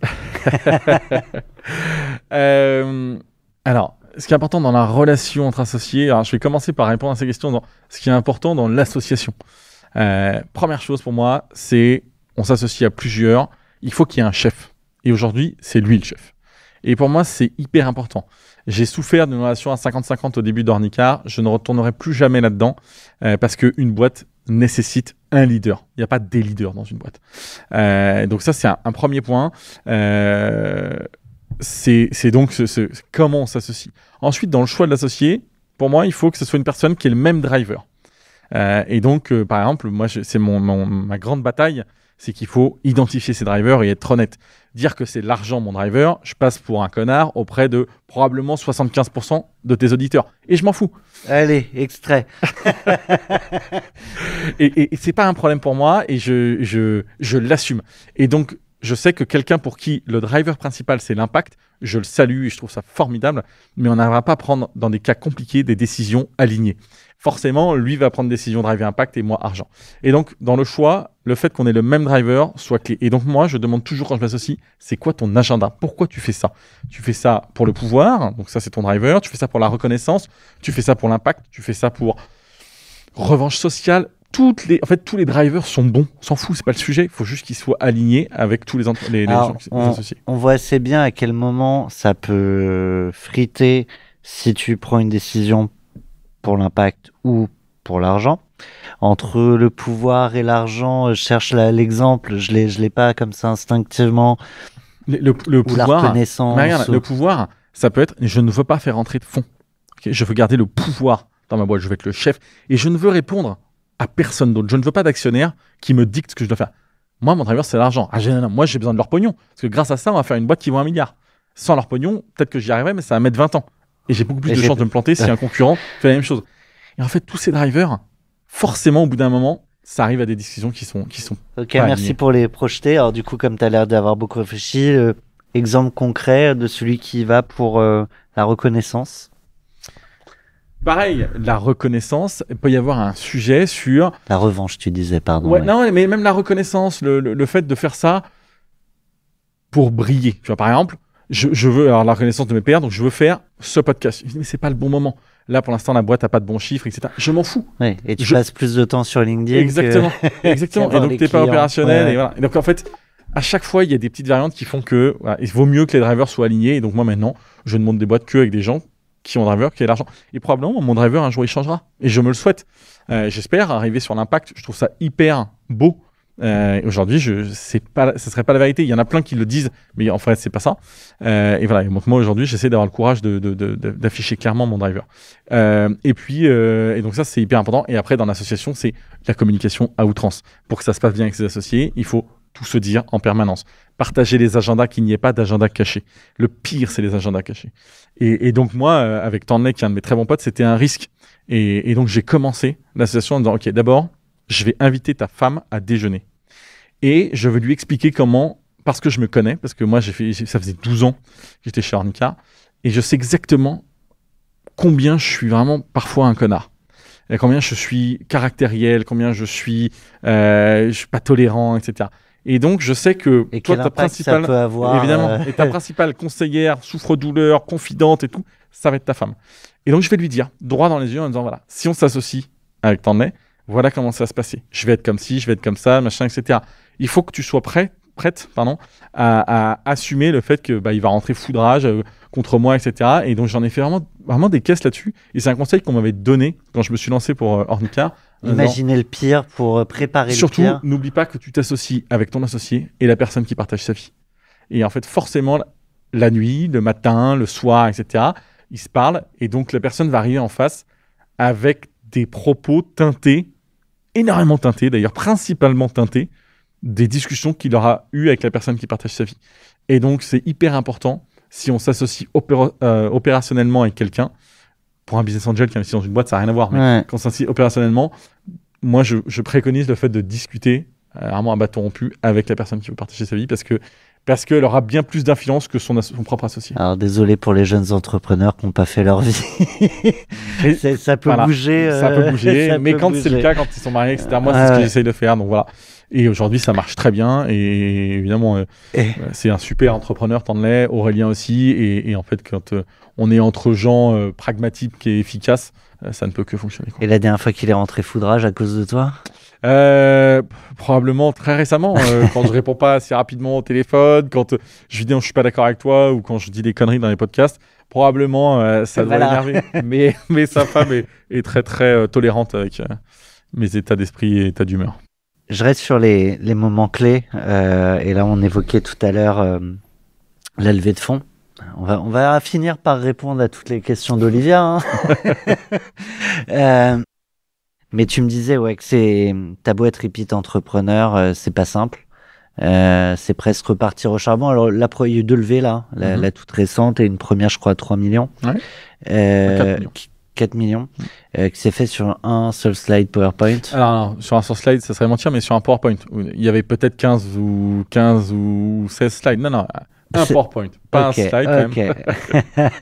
Juste le titre, juste le nom de la boîte. Ok, mais merci de ne pas avoir joué le storytelling jusqu'au bout. Mais donc, un beau PowerPoint. Mais en tout cas, pas de Rien, produit. rien. Même pas un site internet. Rien. Donc là, pour le coup, le nom, le background, ça aide. Forcément. On est 3 profils entrepreneurs, on l'a déjà fait, etc. Moi, j'avais Ornicar. Tout ça a énormément aidé pour convaincre. Et je pense qu'ils ont raison. Et moi, d'ailleurs, mon discours était très franc avec les fonds pendant la première opération. Je vous promets pas d'exécuter ce que je viens de vous présenter. Parce que ça serait vous mentir. Je vous promets, en revanche, qu'on pivotera autant de fois que nécessaire pour craquer ce marché ou un marché proche. On Voilà. découvre. Exactement. On va avancer en marchant, etc. Et donc, ne venez pas parfois me demander, mais est-ce que tu es sûr que ton coût d'acquisition va être... Non, mais non, je vais bien te mentir. En t'en regardant droit dans les yeux, mais j'en sais rien. Mais si on découvre l'Amérique, on créera un continent. Exactement. C'est exactement ça. Mais vraiment, je me dis pas exactement, je me demande pas exactement où je vais trouver l'Amérique, quelle taille il fait, etc. Parce que tu sais que je vais te mentir. C'est quoi cet exercice d'hypocrite? Et on le sait. Mais c'est inévitable. Et là, je parle vraiment pour une boîte qui n'a pas du tout d'existence. Et Oui. là, je dis, mais je te présente un PowerPoint, je te présente donc une idée, une vision. Mais viens pas me chercher sur les détails. Parce que je sais pas à quoi ça te sert. Mais tu peux noter ce que tu veux dans ton carnet ou dans ton ordinateur. Mais moi, je te promets qu'il y a 100% de chances que ça se réalise pas comme ça. Ce sera peut-être mieux, peut-être moins bien. Ce sera Ce sera certainement sûrement mieux. pas ça. Ça sera Ouais. certainement mieux. Et c'est ce que je te vends. En tout cas, on va avoir l'agilité 2, la résilience pour. Voilà, on s'entourera des meilleurs, etc. pour y arriver. Mais je sais pas exactement comment on va y arriver. Voilà. Et donc, vous avez commencé à creuser les pistes qu'on a évoquées tout à l'heure. Ouais. Et arrive ce second tour. Il arrive ce second tour où on a mis quand même quelques mois parce que le marché n'est plus comme avant. Et autant le tour de pré-seed de 4 millions, ça a été un tour relativement rapidement mené parce qu'on a dû mettre 2 mois, 2 mois et demi. Et là, on a mis 5 mois. Sur le timing, pardon, rappelle-moi, la première levée, on est en 2020. Janvier. On commence janvier 23 et on la boucle en mars 23. Ok. Voilà. Vous entamez la seconde en Janvier, on est très janvier nous. Janvier 25 janvier. et on l'a bouclé C'est donc quoi, ça en mai. Voilà. Ok. En mai 25 et voilà. Et donc, mais un marché qui s'est vraiment durci. Un marché qui est beaucoup plus exigeant et un marché, et c'est un peu un sujet que peut-être j'aborderai plus tard, Mais non, regarde. Carte blanche pour 40 nuances de Next. Pour Benjamin Guignot. qu'est-ce que c'est bien fait, ça, c'est incroyable. Ouais, et en fait, un sujet qui me rend dingue, qui est si tu mets pas de l'intelligence artificielle sur tous tes slides, même si t'en fais pas, on s'en fout, il faut que tu affiches que tu vas créer le prochain OpenAI. Et alors là, j'ai un message, je reste au fond, c'est terrible.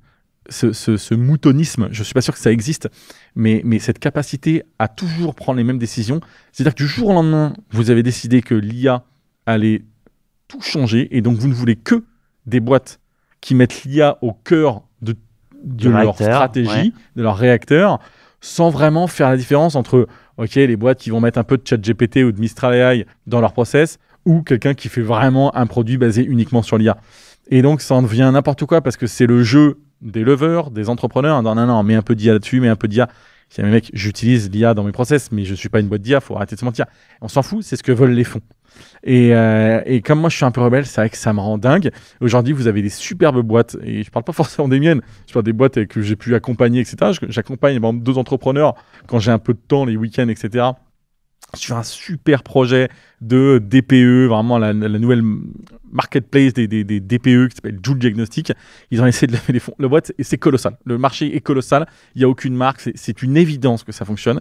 Mais comme il n'y a pas intelligence artificielle tous les 2 slides, et ben les fonds disent non, mais c'est pas assez tech. Alors, ça ne veut rien dire si tu creuses, c'est que c'est pas assez IA. Mais voilà, des chats GPT, vous en aurez pas à tous les coins de rue.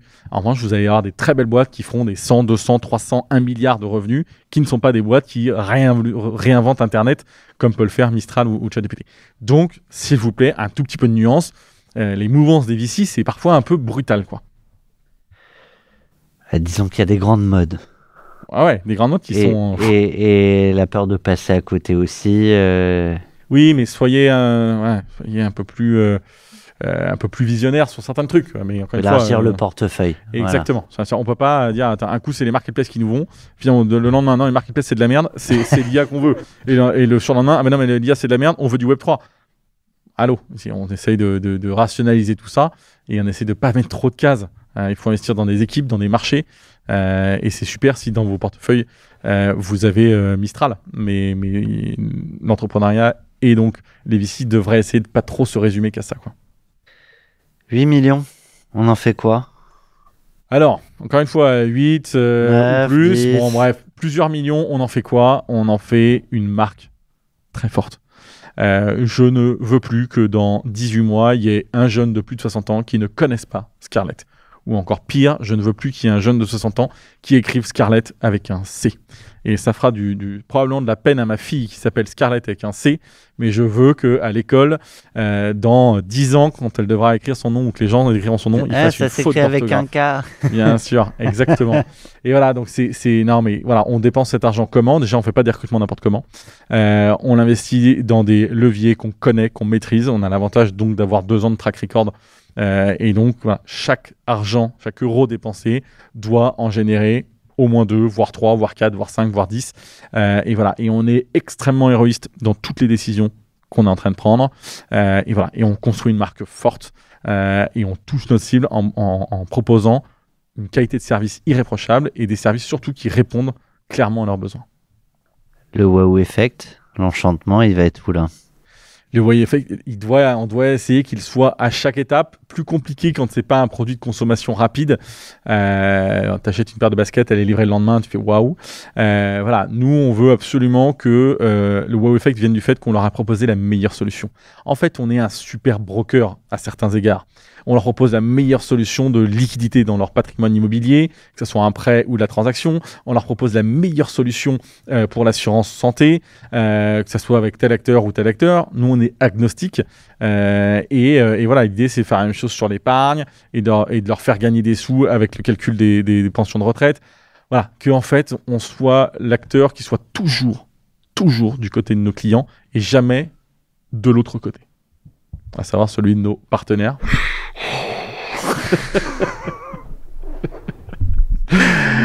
Bref, voilà. J'ai une question de Nicolas, un copain à toi, entrepreneur, Jules, c'est ça? Ouais. On l'écoute. Ben, ma question pour toi est la suivante. Donc, entre le permis de conduire, l'assurance et le viager, je voulais savoir comment tu allais faire pour que ton prochain sujet soit encore moins sexy. Et à ce stade du podcast, tu as déjà dû te dire environ 6 ou 7 fois que ton driver, c'était l'argent. Est-ce que tu prendrais pas également un malin plaisir à être celui qui rajeunit les sujets poussiéreux? Voilà, je te laisse nous répondre. Il est fort. Hein. Ah, il me connaît. Il est fort. Ah, le salaud. Il me connaît bien. Il a raison, je suis pas sûr. Il m'a un peu déconcentré. Je suis pas sûr de comprendre vraiment sa question. Mais c'est vrai que moi, j'ai un esprit un poil rebelle et donc tous les marchés un peu puants qui n'ont pas été bousculés pour telle ou telle raison, j'aime bien m'y attaquer. J'aime bien m'y attaquer avec un angle toujours pouvoir d'achat, toujours digital. Et aujourd'hui, je pense qu'il reste 1 milliard de sujets à traiter. Peut-être que dans une prochaine vie, un jour d'entrepreneur, quand Scarlett fera 300 millions de revenus et que donc j'aurai peut-être moins d'utilité, je remontrerai encore un business qui vise à disrupter un marché poussiéreux. Mais je lui retourne le compliment, a priori, les DPE, ça fait pas rêver beaucoup d'entrepreneurs. Toi-même. Boomerang, tout ce que c'est, ça revient contre toi. Tu évoquais le côté rebelle qui devait bien marcher pour porter aussi Ornicar. Bien sûr. Tu vois, on parle toujours d'une jeunesse rebelle et je pense qu'à notre échelle, on s'est toujours senti rebelle à un moment. Est-ce qu'à 60 ans, on se sent encore en fait un peu rebelle et à quel point ce discours très tranché, très tranchant est attendu dans ce secteur de cette population-là qui, si je dis pas de conneries, devait être les années 68 à peu près. Ouais. Ceux qui ont 60, c'est un peu plus ça. Là maintenant. Mais je suis curieux d'avoir ton sentiment aussi sur l'adéquation entre le discours, l'attente, parce que tu parles vraiment de la marque et je sais que ça te tient à cœur de créer des vraies marques. Ce dont je suis certain, c'est quelqu'un qui a 60-70 ans, n'a pas du tout envie qu'on lui parle de sa mort et qu'on le traite comme un vieux grabataire. Et ça, je mets à défi quiconque de me dire l'inverse. Je pense qu'on a tous une tendance à se croire plus jeune qu'on ne l'est vraiment. Moi, à 36 ans, j'ai l'impression d'en avoir 30. Donc, quand on est dans mon âge, j'ai la trentaine. On a tous ça. C'est naturel. Et donc ça, c'est la conviction que j'ai. Et c'est pour ça que je suis convaincu que 99% des gens de ma cible, des jeunes de plus de 60 ans, sont ravis qu'on leur parle d'avenir plutôt que de mort. Et je prends pas beaucoup de risques en disant ça. Donc voilà, j'ai pas l'impression d'être un énorme rebelle sur ce coup-là. En revanche, voilà, je pense juste que cette cible, et en plus c'est sincère, je pense que quelqu'un qui a 60 ans Tout le aujourd'hui... reste l'était pas. Bien essayé. Toute personne qui a 60 ans aujourd'hui, c'est pas la même chose qu'une personne qui avait 60 ans il y a 30 ans. C'est-à-dire que voilà, on est tous plus en forme physique, etc. Et donc forcément la perception, quand aujourd'hui on a 60 ans, des personnes qui, quand on avait 30, avaient 60, a complètement changé, et on se sent différent de ces personnes-là. Et donc on est ravis qu'une marque comprenne enfin ce qu'on ressent, même si moi j'ai pas encore 60 ans. Bientôt. Oh, super transition pour la question de Margot. Du coup, la question que j'aimerais te poser, Ben, c'est à 60 ans, donc quand tu vas devenir client Scarlett, ce sera quoi les 3 trucs importants qui te rendront fier quand tu feras un petit look back? Car un jour, tu seras ta cible. Ouais, alors est-ce que c'est... Je rappelle juste que Margot est chez Alven. Ouais. J'ai pas noté son nom de famille, pardon. Margot Grégoire. Et Margot, c'est la première personne à nous avoir fait confiance avec Scarlett et avec Raze aussi. Donc, elle bosse chez Alven, et aussi Raze nous a fait confiance et qui ont investi dans le tour de Précide, qui est toujours à saluer parce que c'est a priori là où il y a le plus de risques à prendre, c'est en Précide. Et donc, quand je vais look back sur ma vie, je sais pas comment si c'était sur ma vie ou sur Scarlett, mais je crois que c'est plutôt sur ma vie. Ouais, donc évidemment, je serai client avec plaisir Scarlett, mais à tous les niveaux, parce que ça sera une palette de services absolument extraordinaire.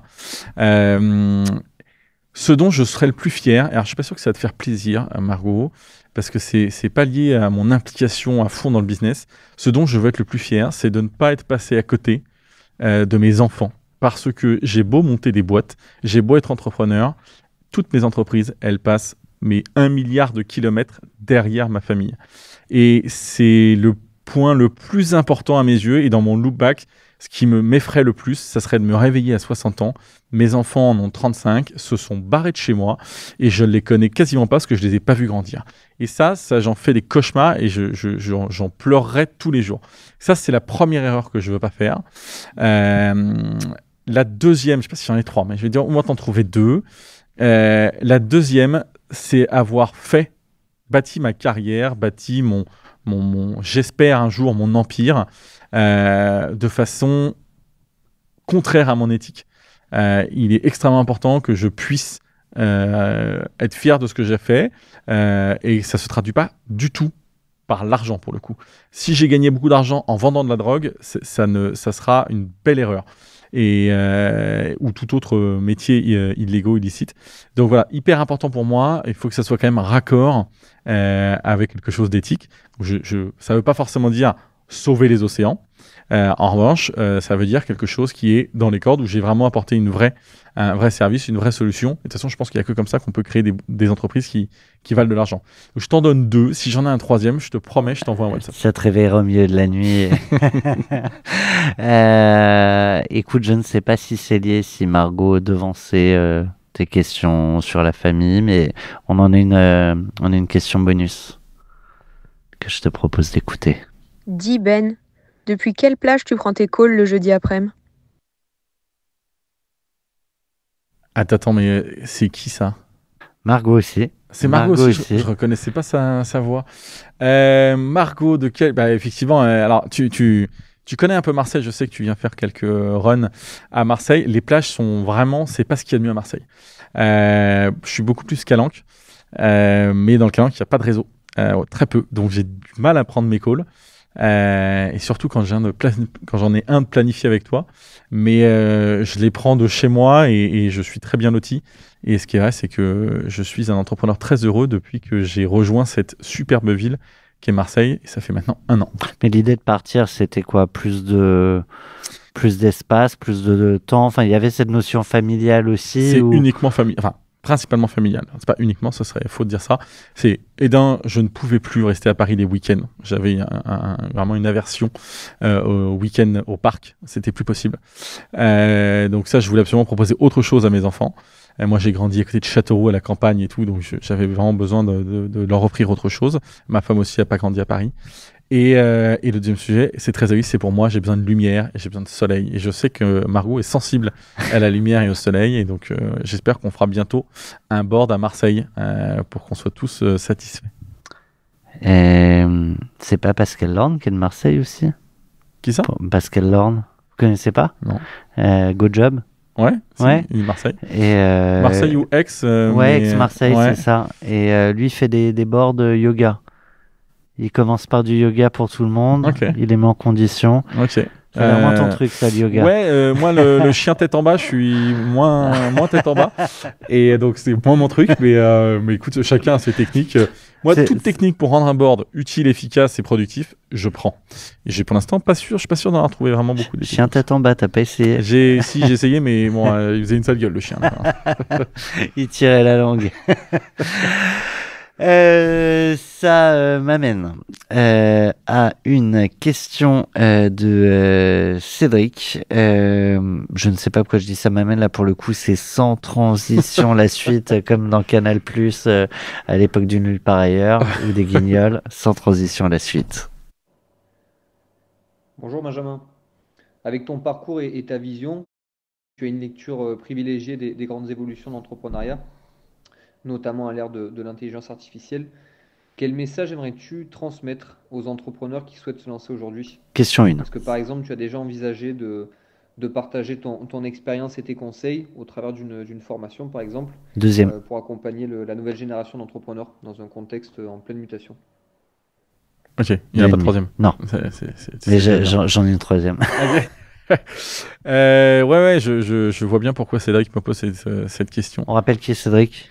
Ouais, Cédric, c'est un entrepreneur marseillais avec qui on discute pas mal formation parce qu'il connaît mon insatisfaction sur les formations d'entrepreneurs qui existent aujourd'hui en France, où on apprend beaucoup de théorie mais pas du tout de pratique. Et donc voilà, lui aime bien la formation, donc il va peut-être se lancer là-dedans, il veut 2-3 conseils. Et voilà. Et donc effectivement, pour répondre à ces questions, je suis pas sûr de les avoir vraiment bien comprises toutes, mais je sais où il veut en venir. Je pense que tous les entrepreneurs ont quelque chose à rendre, une espèce de give back sur ok, on a appris, on a fait des erreurs. Si on veut que dans notre pays, dans notre continent, on veut qu'on ait des boîtes qui soient leaders, partageons toutes les conneries qu'on a fait en tant qu'entrepreneur pour éviter que les suivants les refassent. Et aujourd'hui, je ne trouve pas une seule formation. Je ne les ai pas toutes faites. De ce que je connais, j'en ai regardé pas mal. Je ne trouve pas une seule formation qui avertit pragmatiquement parlant les entrepreneurs sur les erreurs, mais évidentes que tout le monde fait. Exemple. Moi, je suis contre l'association à part égale. Ce que tu disais tout à l'heure. Il faut un chef, premier truc. Je suis contre les gens qui passent des heures à choisir la teinte de bleu de leur logo ou de leur site avant de lancer leur produit. Lancer une bouse, mais occuper l'espace et aller en parler. Troisième exemple. Les gens qui viennent me voir en disant « J'ai un super projet, je ne peux pas trop t'en dire, est-ce qu'on peut se voir, etc. » Oubliez tout de suite le fait que votre idée est géniale.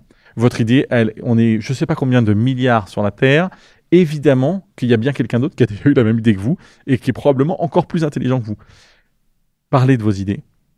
Faites-vous démolir votre idée. C'est les meilleurs conseils gratuits qu'on pourra vous donner. Bref, j'en ai, mais je pourrais probablement quasiment écrire un livre. Sauf que comme je lis pas beaucoup de livres, je serais bien incapable d'en écrire. Mais voilà. Et donc moi, je discute pas mal avec Cédric sur ces sujets-là en disant, voilà, si un jour j'avais du temps, j'adorerais pouvoir encapsuler tout ce que moi j'ai appris en 12 ans de conneries, parce que j'ai fait que ça quasiment, et pour pouvoir donner ces conseils-là aux entrepreneurs en disant, surtout, ne faites pas comme moi sur ces sujets-là. Voilà.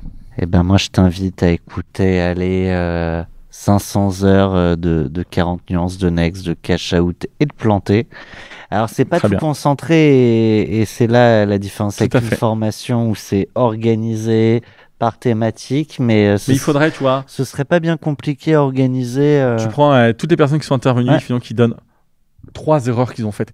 Je m'en fous des conseils. On n'est pas des gourous, etc.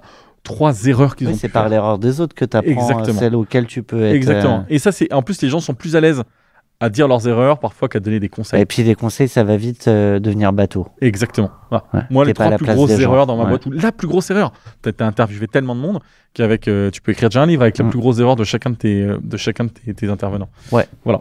Et par thématique, hein, si on reste juste sur l'exit. C'est clair. C'est clair. C'est clair. Alors pour ceux qui nous découvrent dans 40 nuances de Next, grâce à toi, je les invite à aller découvrir Cash Out. Non seulement on apprend à vendre sa boîte, en tout cas tout ce qu'il faut pas faire quand tu la vends, et ça parle aussi de l'après, mais c'est aussi un moment où les gens en ont plus rien à foutre parce qu'ils peuvent parler de tout ce qu'ils ne pouvaient pas dire au moment où ils ont été à la tête de la boîte. Donc on a aussi des belles pépites sur les débuts, les débuts de l'entreprise et les petits coups de filou ou de culot. Là-dessus, il y a... Effectivement, je vois tu très peux bien. pas encore, tu ne peux pas encore. Je vois très bien de quoi tu parles. Oui, et tu ne peux pas Mais je peux pas partager. encore. Promis, je viendrai le jour où. Le jour où. Ça m'amène quand même, comme on est sur les formations, les conseils d'entrepreneurs. Alors maintenant qu'on est sur YouTube, je vois passer mais tellement de conseils, de pseudo-formations pour réussir.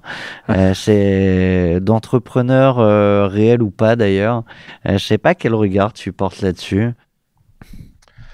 Et quel regard veux-tu que je porte sur un entrepreneur qui dit suis mes conseils, tu seras milliardaire? C'est tellement con que je n'ai pas du tout d'avis. Si toute personne qui a un avis contraire, je serais ravi de débattre avec lui, quoique.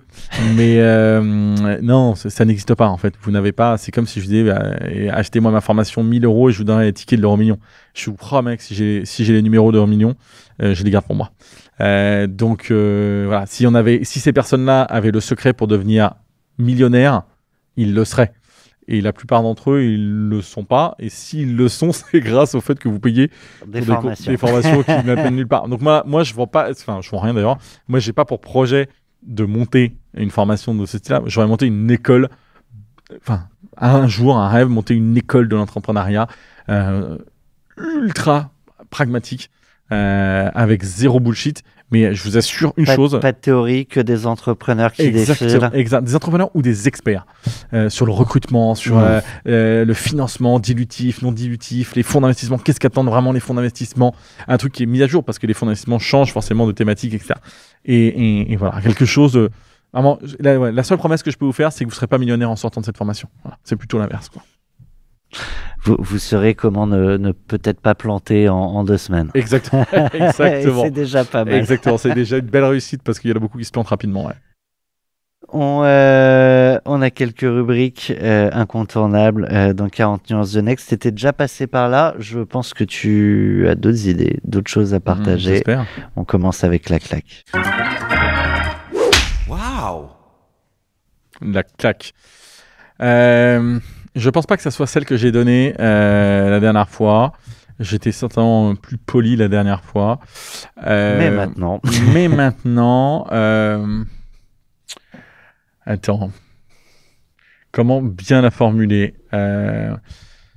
J'espère que c'est pas celle que j'ai donnée la dernière fois, mais ce qui m'a le plus frappé dans ma vie d'entrepreneur, c'est que moi, je suis issu d'une famille plutôt vieille France, catholique, tout ça, etc. Et donc, on m'a appris les bonnes manières. Et j'ai dû déconstruire cette bonne éducation dans le monde des affaires.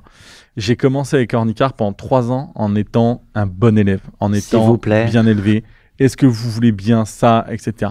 Je n'ai rien eu pendant 3 ans. Et au bout de... Et je me souviens, c'est un entrepreneur qui a monté une boîte qui s'appelle Maxence, je crois, et il a monté une boîte qui s'appelait Sonalto, qui a été revendue. Oui. Et voilà. Et Maxence m'avait dit, il a eu beaucoup de problèmes aussi avec les pharmacies ou je sais pas quoi. Et il m'avait dit, je me souviens, c'était au détour d'un tournage, je sais pas quoi, et il m'avait dit, attention, on ne donne jamais rien aux gentils. Moi, je m'en suis sorti le jour où j'ai montré les dents. Et paf, ça a fait tic dans ma tête, et depuis, je suis devenu vraiment un connard. Je parle professionnellement parlant. J'ai découvert, et tout le monde se moque de moi parce que je l'ai déjà dit ça, on dit des entrepreneurs méchants, etc. Et ben c'est la vérité. Moi j'ai découvert quelque chose que les gens gentils et bien élevés, on les faisait patienter et on les servait jamais. Et ça marche pour les employés, ça marche pour tout le monde. Les gens qui ne demandent rien, on leur donne rien. C'est très rare quelqu'un qui vous récompense pour quelque chose que vous n'avez pas demandé. Et ben c'est pareil dans l'entrepreneuriat. Moi, j'ai fait 3 ans de galère de procès, de lobby, d'administration, m'a fait tourner en bourrique. Un peu comme dans Astérix, aller au bureau B313. Le bureau de B313 te dit d'aller en A312. C'est à côté. Exactement. Et là, maintenant, j'ai arrêté. J'ai dit, vous me donnez le bon bureau ou je vous mets un procès. Vous me donnez le bon formulaire où j'appelle les journalistes et je fais faire un papier sur vous. Je suis devenu vraiment... alors, j'essaie que ça ne déteine pas sur ma vie personnelle. Mais parfois, parce que ça peut aller vite. Et ça peut être très... Tu fais tes devoirs, sinon j'envoie les avocats. mais voilà, donc j'ai découvert que trop de bonne éducation, trop de bonne manière, trop de politesse, vous serez servis les derniers. Et donc, on ne donne pas grand-chose aux gentils, voire rien. Et donc maintenant, moi, j'ai arrêté d'être gentil, tout simplement. Et je demande les choses. J'essaye de mettre le minimum de forme. Et puis, je n'hésite pas à utiliser des menaces quand c'est justifié. Parce que sinon, on n'a rien sans rien. En tout cas, il ne faut pas se laisser marcher sur les pieds. Exactement. Mais ça me fait de la peine de laisser... Et c'est ta réalité, c'est ta vie, mais j'espère qu'on peut avoir quelques gentils, et je sais qu'il y en a, mais qui vont nous expliquer pourquoi avoir été gentil les a servis. Comme ça, on aura une palette de possibilités. Moi, tu me envoies leur numéro et on discute. Et je suis d'accord avec toi, c'est un triste constat, et je serais le plus heureux des entrepreneurs de découvrir que c'est faux. Moi, je fais juste le constat de mon expérience. Et... Après, c'est peut-être d'autant plus vrai avec ton expérience où tu allais sur des marchés qui étaient déjà pas mal, j'allais dire, comme réglementés. Oui, mais en fait, même dans la vie de tous les jours, tu te rends compte que si jamais tu as une expérience mauvaise avec un service que tu utilises, si tu dis en permanence, oui, il n'y a pas de problème, oui, j'ai payé, j'ai jamais été livré, non mais il n'y a pas de problème, je comprends. Tiens, au bout d'un moment, tout le monde pète des câbles. Et ben voilà, moi j'ai peut-être une patience un peu plus limitée. Ça fait avancer beaucoup plus vite les choses. En fait, t'as raison. Malheureusement, je crois qu'il a raison. Merde, je vais devenir un connard. Bienvenue au club. Eh ben écoute, ça va être, on est quasiment sur la fin. C'est le moment où je te donne les clés du pays. Et putain, j'ai peur du dictateur là. J'ose pas appuyer sur le bouton. Les équipes couperont au montage.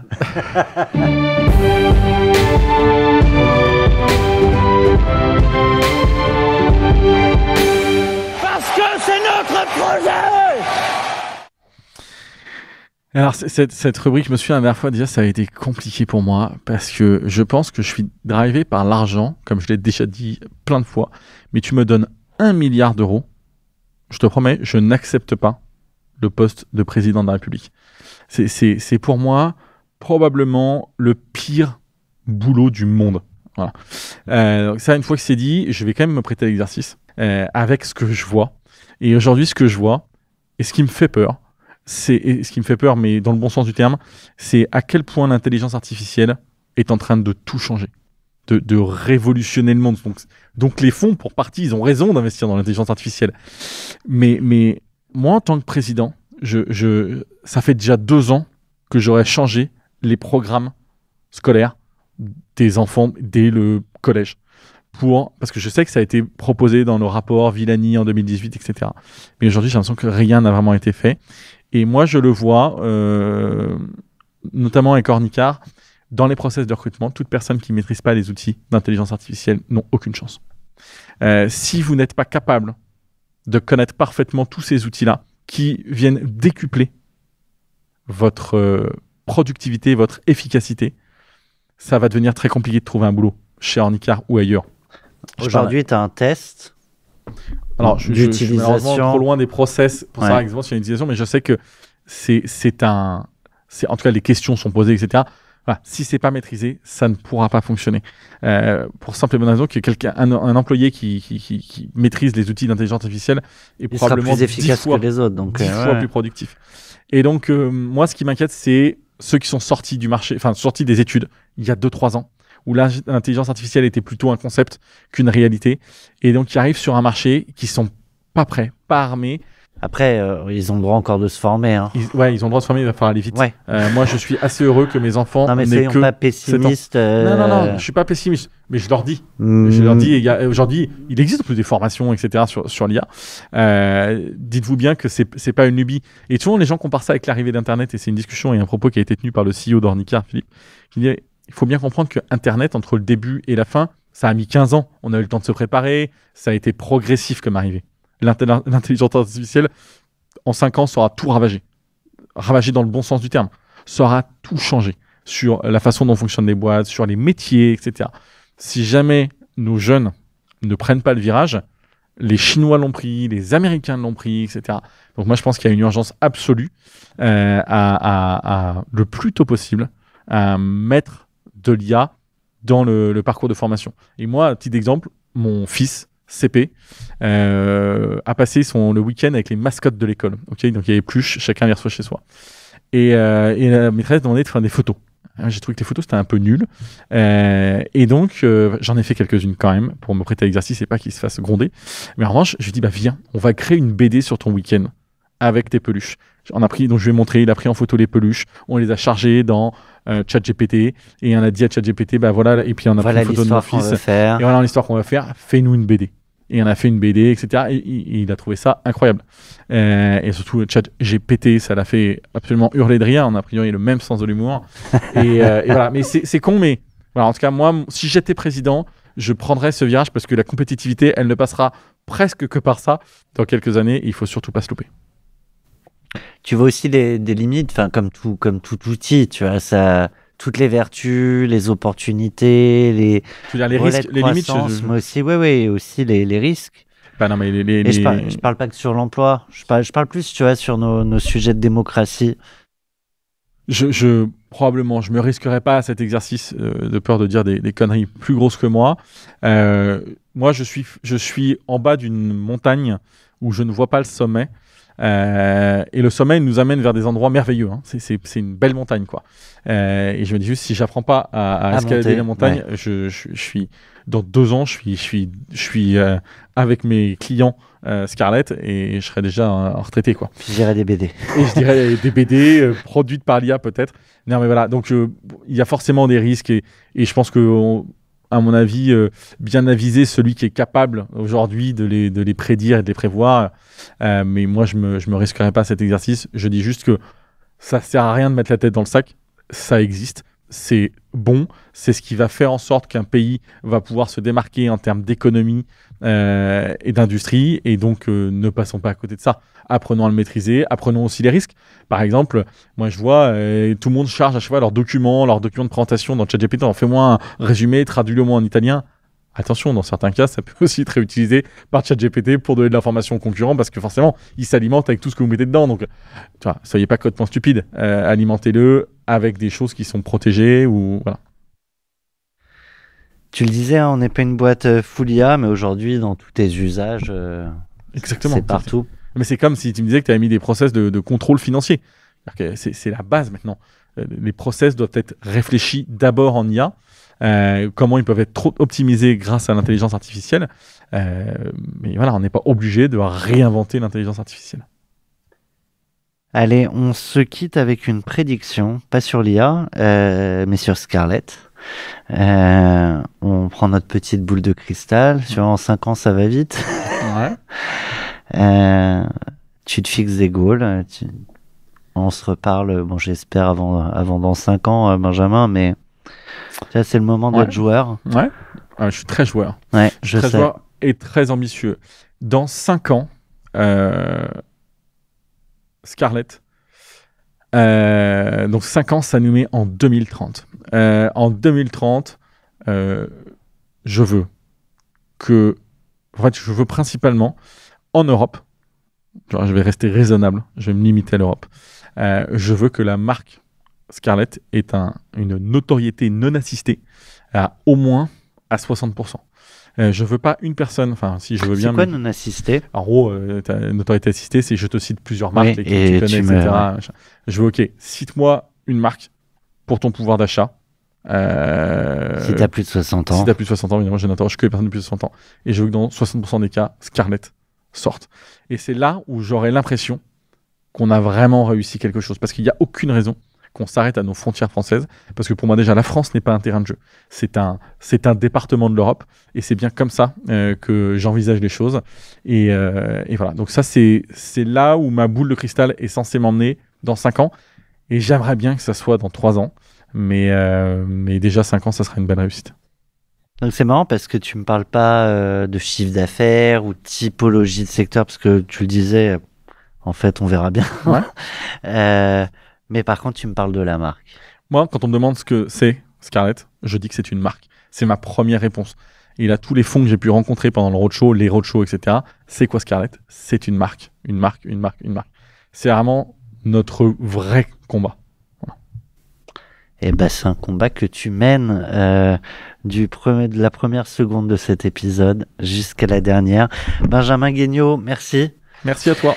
Est-ce que tu vas te lever cette nuit en te disant il me manquait la 3e réponse pour Margot, et surtout, putain, je leur ai pas partagé cette information, cette conviction, cette vision, cette visualisation. Je vais dire autant de mots en pour te laisser le temps de réfléchir jusqu'à ce que tu me reprennes. Ce genre de questions, c'est la dernière, et c'est souvent là où tu dis la plus grosse connerie du podcast. Et j'en ai fait quelques-uns. Et c'est notre meilleur business model. Après, vous payez pour pas qu'on diffuse. Putain, c'est génial. Faut que je lance un podcast. Écoute, non, je suis quelqu'un de profondément optimiste. Et d'ailleurs, je ne travaille qu'avec des entrepreneurs optimistes. Donc, tout ce que j'ai pu dire, il faut bien que ça soit interprété sous... C'est l'enthousiasme. C'est formidable ce qu'on a devant nous. Il y a tout à faire, tout à construire. Faisons de la France et de l'Europe un pays de leaders et surtout ne soyons pas effrayés ou quoi que ce soit par une compétition qui viendrait des États-Unis ou de la Chine. On s'en fout. Moi, je trouve ça merveilleux tout ce qu'on a accompli et tout ce qu'on peut accomplir. Et évidemment, Margot, ah, salaud. Et Margot, je vais réfléchir à la 3e.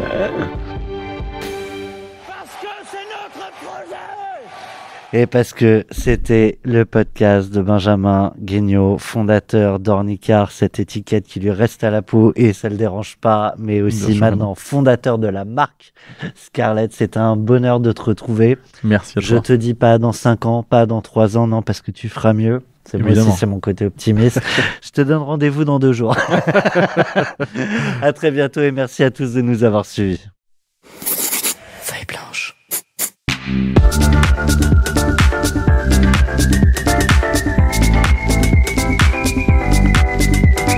40 nuances de Next.